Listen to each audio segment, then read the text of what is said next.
What's up, y'all? I am really excited about this episode. It's another abnormal one. I've done a handful of those lately. This one is a behind-the-scenes look into our experience shooting a Roadkill episode with our friends Finnegan and Newbern and the entire Roadkill camera and production crew. Man, was it an awesome week. Really, it was 5 days. Such a good experience. The episode came out last week, so I'm finally able to post this for you guys. And I'm so sorry for those of you that are overseas that can no longer get Motor Trend content. It is such a bummer. Those of us that are Motor Trend talent, people that have shows on Motor Trend, have no power over this, and it sucks because we want to be able to show you guys all the awesome stuff we get to do. So it's such a bummer y'all can't watch it. But if you're here in the States and you can watch it, be sure to go watch the episode. Y'all, it turned out so great. There's always so much that doesn't end up in the final cut, which, you know, it is what it is. There's only so much time in an episode. But I was really excited about the episode and how it turned out. Now, Finnegan did such an incredible outro that I wish I could include in this episode for you guys, but I don't think I'm gonna take that risk of like showing what's Motor Trend's material. But yeah, dude, it was amazing.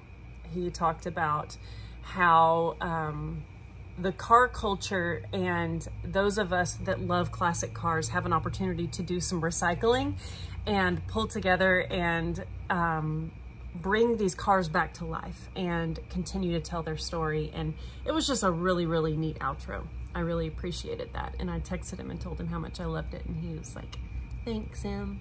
So, such good stuff. I hope you guys enjoy this behind the scenes episode. It was a great time, and we cannot thank you guys enough for all the support and encouragement and, you know, liking and subscribing and commenting. All of that stuff helps us continue to grow and get opportunities like these. So thank y'all so much. Enjoy the episode. A few months ago, we headed out to a precious man named Dickie's yard. I'm sure you've heard his story, but he had spent years collecting 57 Chevys and 40 Model Fords because those were his two favorite cars, and he had done a ton of restorations, and he had a whole yard of what he considered to be parts cars. You want to see the three I bought? Here's one. It's a sedan right here. You've ever seen in your life. He's got Dickie's collection. That's right.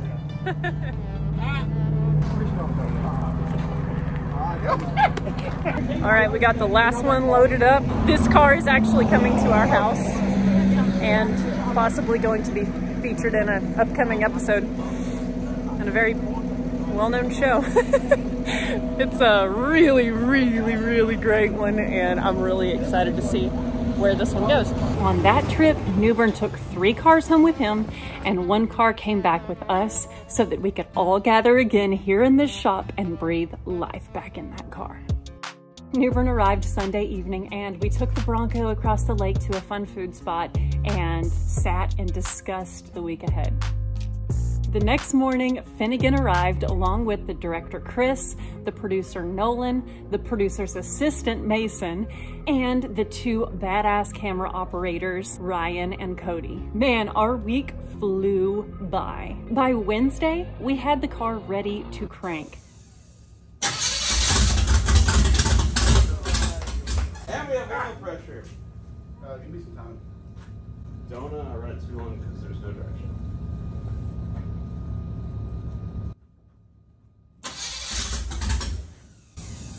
Some more time. The volts gauge is working. Nice. Go up on the firing. Ready? Let's go for it. You got the firing order right? I don't know if in old 307, I mean, it should be the same firing order as a second all whichever way. Should be. Where'd that light go, buddy? Where'd that light go? 8. Thank you. So our camera guy, Ryan, he monitors audio and he also films. So he is always watching lighting. When somebody says something, he's making sure that he can hear it, that their mic is picking them up clearly, and also that they're in focus, that they're in frame, that they're lit well so that we can see them in the final cut.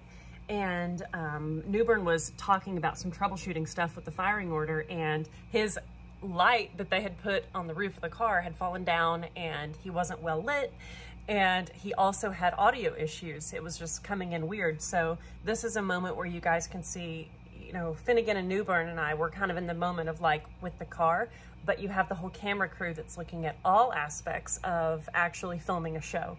So sometimes things have to be redone and resaid, and Newbern had been talking about the spark plug wires, but none of the audio came in, so he had to say it all again because all of that matters for the show. Now, I don't believe that made it in the final cut because we did have the right firing order. There were other issues, but as it goes, there's always so much that happens that could never make the final cut because we all know how much work goes into actually making these machines run. So this is interesting insight though into the process of shooting a show.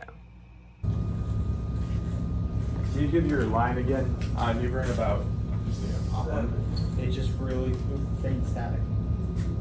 right now. Not anymore. Can you give your line again about the wiring? Now I'm getting it. About the wire? It is behind. The plug wire? The Plug wire is Yeah, try not to go Okay.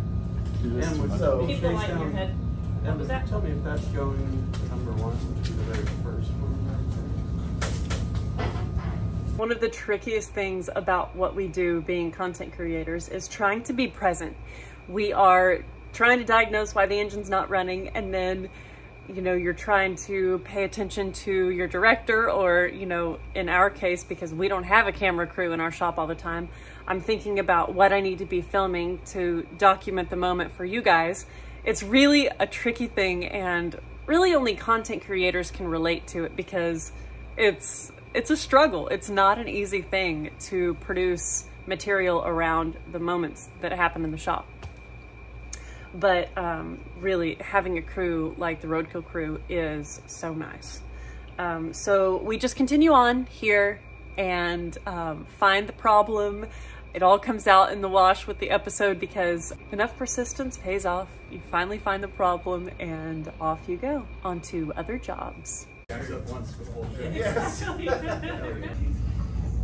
are you doing, Em? Putting beautiful new floor pans in the 57 Chevy. Oh, they are nice. They are nice. Beautiful collaboration between you and I.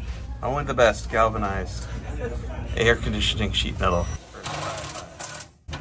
Exactly. Thursday started all kinds of crazy troubleshooting. You will see that on the episode. And Friday, the guys hit the road. Absolutely incredible to see that car drive again. Oh my goodness.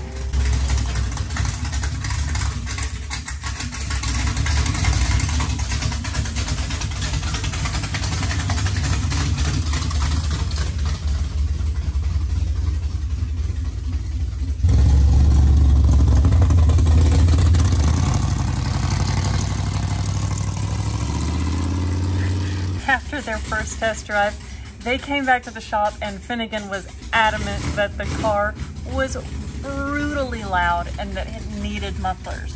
And it was late in the evening and they really wanted to leave out the next day. So I pulled some mufflers off of a shelf that meant so much to me, and I said, you guys are borrowing these. They are Roxy's original stainless MagnaFlow mufflers that came with her Sport Appearance package. They borrowed those mufflers so that the car would be more enjoyable to drive the 5 hours all the way to Big Spring. And they sounded great on the car. Awesome. All right, man. Bring the noise. Ready? Yep. Try again.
right. And it doesn't sound crappy.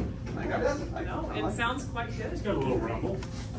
Australia, your mufflers rule. Man. It must sound different because it's from down under.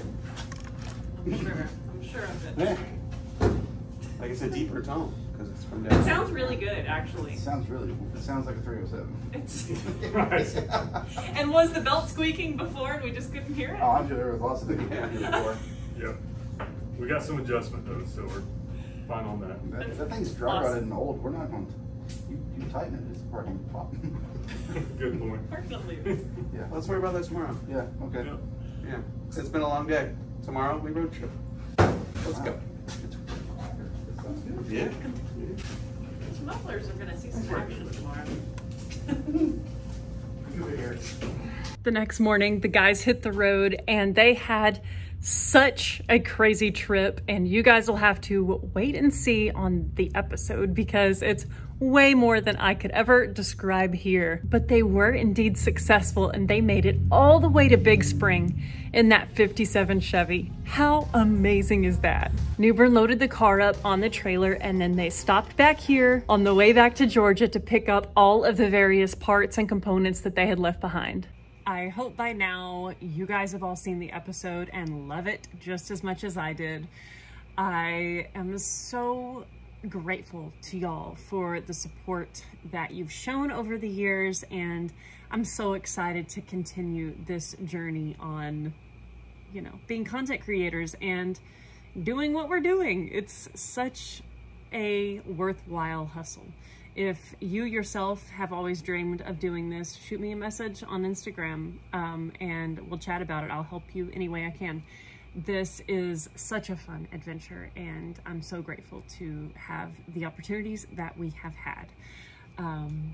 Huge shout out to the Roadkill crew and Finnegan and Newbern, and of course Freiberger, who is a legend in the industry and has created so much really culture around the automotive passion, and I love and adore him. He is such a impactful person in my life, mentor that I really value. So such amazing folks, and you know what, you guys are on that list. Thank y'all so much for watching, and I look forward to reading all of your comments, and thank you so much for subscribing if you haven't already, and I will look forward to seeing y'all on the next episode. Bye.